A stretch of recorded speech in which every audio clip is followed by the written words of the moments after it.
So, we have started our discussion on a specific programming language, that is C, and once again I repeat that a C program will be constituted of some valid words of the C language, just as an English sentence must be constituted with valid English words. Similarly for C, and must be every language has got a grammar. So, C has got a very strict grammar, and any statement that is written in C that is not adhering to that grammar will not be accepted by the compiler. The compiler will reject it, saying that it is a syntax error or grammatical error. Okay. So, before going further into discussions on C, briefly let us look at the history of C. It was originally developed in 1970 by Dennis Ritchie, all right, and his book I have also referred to you at AT&T Bell Labs, and it became very popular by the mid 1980s because it was the compilers. Now, a computer language cannot be popular, cannot be used unless there is a compiler for it. So, it took some time, although it was developed in 70s, but many compilers for different platforms, for workstations, for PCs, for different platforms were made available by mid 1980s, and this became very popular, and there were some standardizations that also took place. Now, given that let us look at the structure of a C program. Let us look at the structure of a C program here. Every C program will consist of one or more functions. One of the functions will be given the name main, which is the function. Now, in the last lecture I said that there should be at least one function. If nothing else is there, even if the program is so simple that I do not need any submachines, in that case I can do it with only one simple function, and that function has to be named main. And if there be a number of say for example, number of functions or submachines, in that case also there has to be one program which has to be called the main, and the rest can be given some other names. The program will always begin by executing the main function. So, once again let us go to the diagram that we had used in the last lecture. Say I have got a program which has got only one function, very simple, then this function will be called main and no other sub functions are there. It will take some inputs, whatever the inputs are, it will process that and the output will be made available. Okay. Now, suppose I have got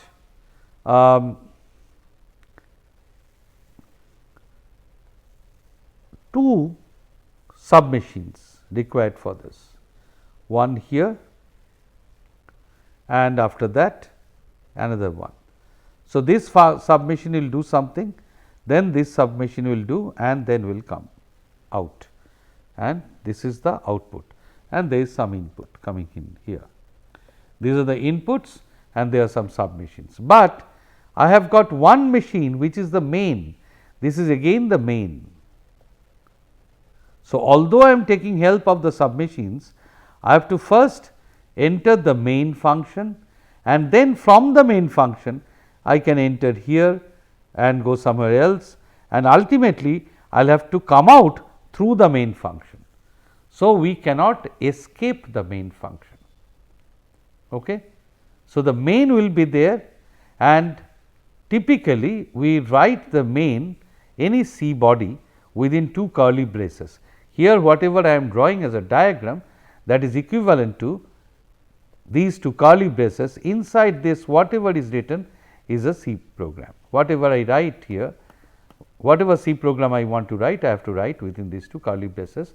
I will come back to this in a moment. So, there has to be one function called the main, and the program will always begin by executing the main function. Each function must contain a heading which consists of the function name followed by something application, say followed by an optional list of arguments. I will explain that later. Okay. Let us again come back to this, that I have got a function, I have got a program which has got one function whose name is main, and I have got another function whose name is, say, add, and there is another function whose name is find, is it readable, find average, or let me this is a little confusing, let me rename this. I name it as divide sum. Take the example of our simple finding average, all right. I want to find average. So, what are the subtasks? One is I have to read the numbers, say read, say ABC. That reading, suppose I am doing here, this read ABC is here 1. After that, I am doing add ABC. Say adding ABC is being done by this submachine, say, and therefore, I have to give a name to this submachine, that this submachine is inside the body of this submachine. I will actually do the addition, but the name of the submachine should be expressive of what this submachine or the function is supposed to do. Similarly, after I do that, then I divide sum, right. I will divide sum by 3, by whatever 3 here in this case. So, that is being done by this submachine. This is too simple, these are two simple submachines, but this is being done by this submachine. So, each of them has to be given some name, each of the functions including main has to be given some name. Now, along with that, there is another point that has been mentioned here, that is the argument. Each of these functions must have a place where I can write the arguments. Right now, I am not writing anything on main, but say when I say what are these arguments, if I just consider this separately, all right, any function separately, any function if I consider separately, now this function will have some inputs and some outputs. What are the inputs and what are the outputs? Suppose the name of this function is my function.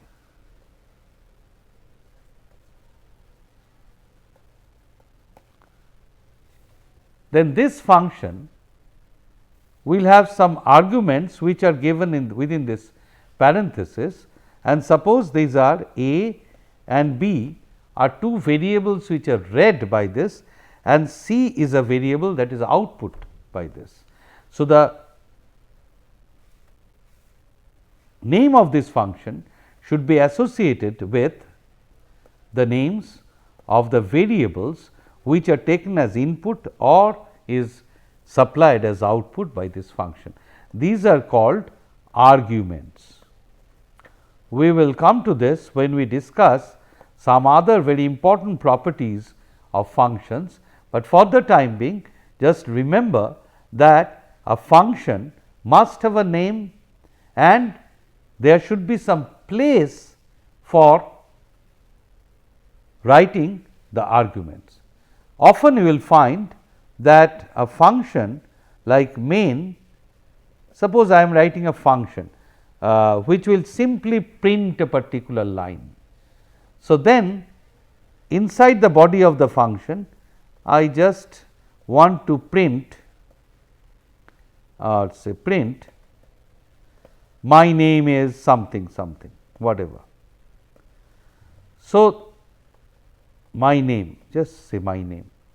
Now, this function whenever it is entered, it will just print my name, it is not requiring any values to be passed, but still then I will have to put this parenthesis with the name, although I may keep the inside of this parenthesis blank. So, a function, in order to be a valid function in C, there is a C rule that in order to have a valid function, a function must have a name and a place for the arguments.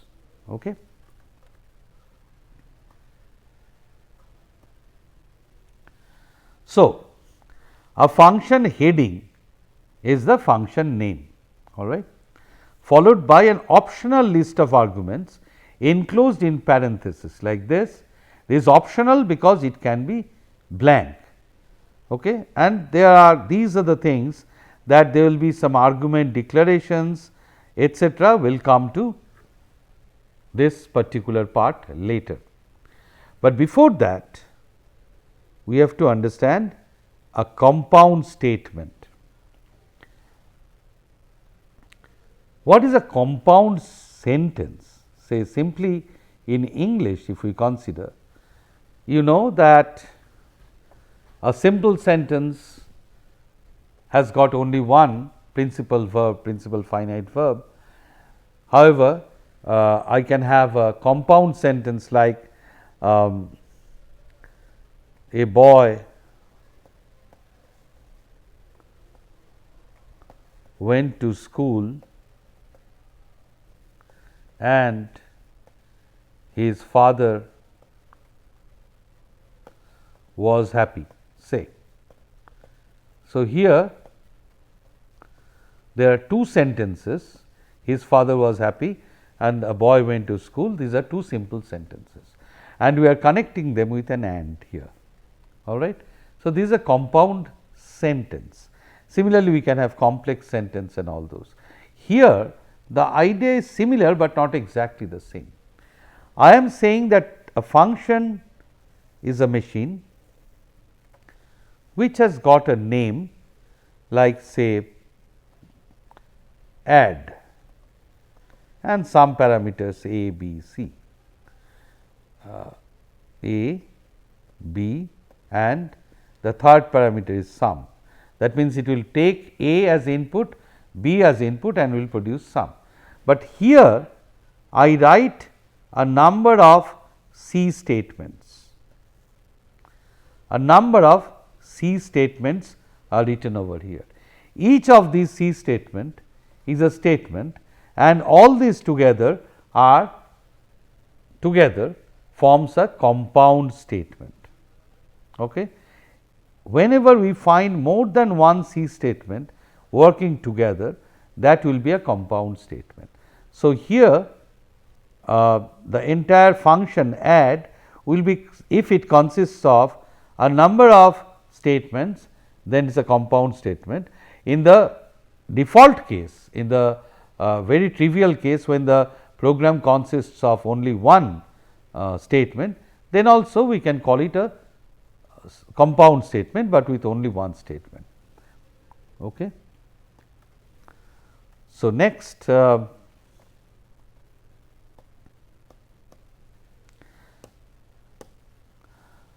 each compound statement is enclosed within a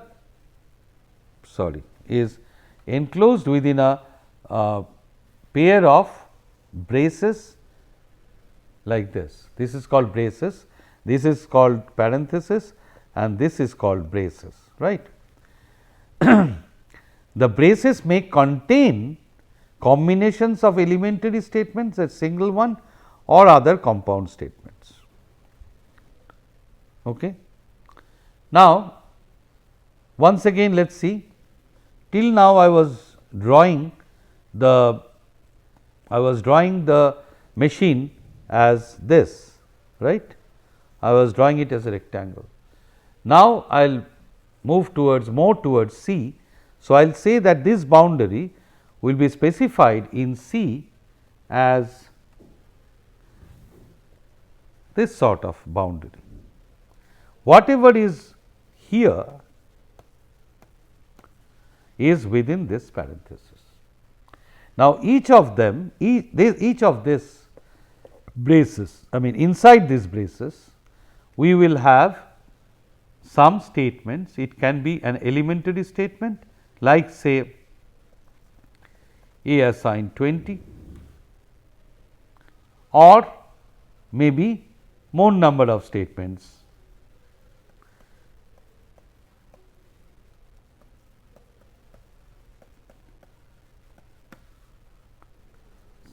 Now, each of the C statements are delimited by a semicolon. This is very important, this you must remember. Each of these are delimited by semicolon. If I do not write the semicolon, the sentence is not completed. Just like in English, we have to write a sentence and we have to complete it by a full stop, right. It rains, very simple sentence, it rains and then there is a full stop here.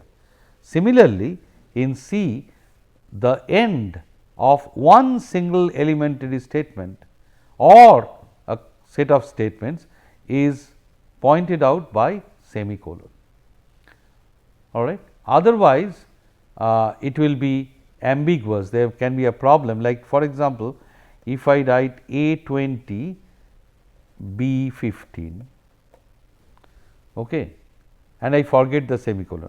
If I am writing one after another because that is nice to write one after another, but if I write them side by side, that is also equivalent.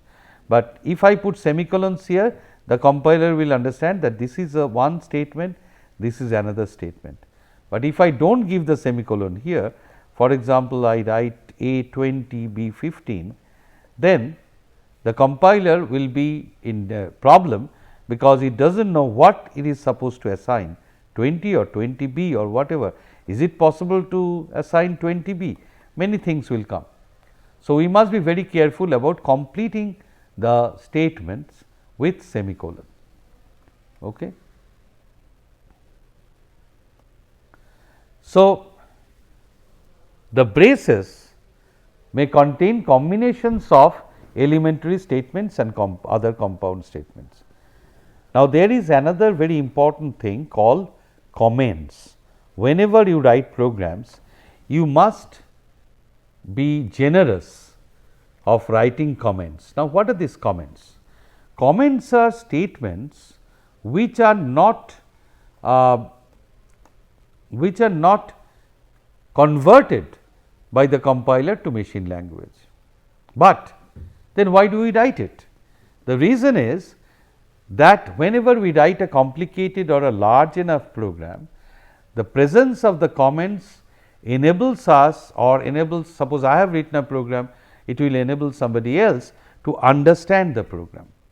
So, if I write something like say, I am not going to a complicated example as yet, I am remaining with that finding the average of the numbers, but suppose I am doing it in 2 steps, all right. Say I am writing, I am just doing something like A assigned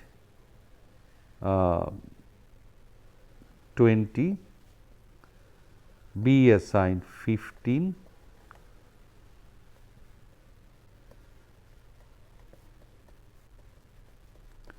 sum assigned A plus B, and then C assigned 25, sum assigned sum plus C. Now, when I write this, somebody may, this is rather too simple, but somebody may say what am I doing here? At both the places I am doing sum. So that somebody else does not get confused, I can write something like this.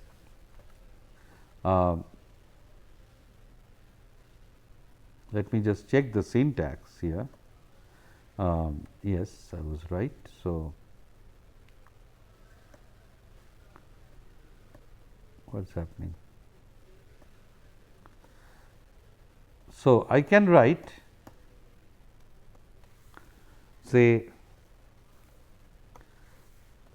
A assigned 20, B assigned 15, note the semicolon that I am putting after every statement, sum is equal to A plus B,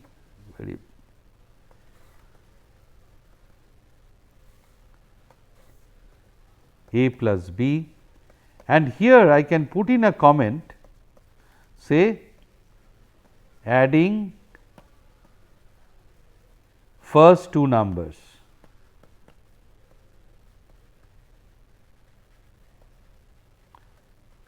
I am ending this with this symbol.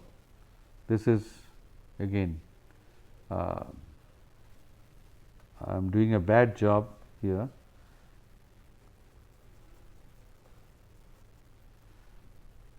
Say I write numbers and then I put this sort of symbol. So, here you see I put here this and here the reverse this.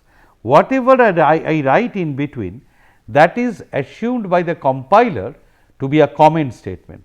So, the compiler need not convert this into machine code. So, here again I can write later, say C assigned 25 and sum equals sum plus C. Now, I can explain that adding whatever I want, I can write in any form, adding third number to sum and put this. Now, I am sorry, here always I am making, I am not being able to manage the space. It should be there should be a space in between. So, I will have to write the third number to sum and I put this end of comment. Now, this part will not be compiled. So, for any program when we write, as the program becomes more and more complicated, we should be generous about writing the comments that will also help us. Say you have written a program today and you want to look at it after say 1 month and see what you did, such comments will be helping you to understand what you did, or somebody else of course to understand what you did, right. So, for examples, let us see here I have got a simple thing A assigned B plus C. So, here you see add two numbers between these two, this and the end of comment is this, all right. Okay. Now, let us look at a simple C program therefore. Now, this part I will be explaining separately, but before that let us look at this part of the code. This is a very simple program, simplest possible program. What it does? It simply prints our first look at C program. This line as is will be printed, as is will be printed. Where will it be printed? this will be printed on the screen or on the printer or on some other file. Where will it be printed? Here we are writing another statement hash include stdio.h. This stdio.h means standard input output, std for standard. So, it is stdio is standard input output. Now, if nothing is specified, then the standard input is our keyboard. By default, it is the keyboard,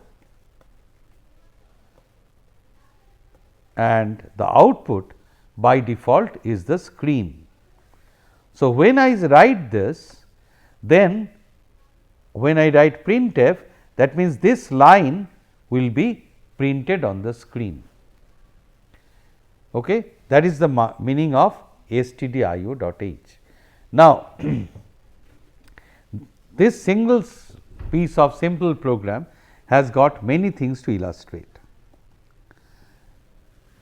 This term hash include is an instruction to the compiler that you need not convert it to the machine language, but before you convert the program to the machine language, please do this. What is doing this? Please include stdio, the standard io.h. Now, what is this stdio.h? In order to understand this, you have to know what a library is. Now, any programming environment provides you with a library of functions. C provides you a library of functions. Okay. Now, this library of functions and library of other packages, which are library of functions or codes, let us see, that is already there. Now, so I am going to write a program here, and here there is a library, and in that library there are many things here, all right, and one such thing is stdio, and all these libraries files have got an extension .h. Why that is, that we will see later. Now, when I am writing this part of the program, if I say hash include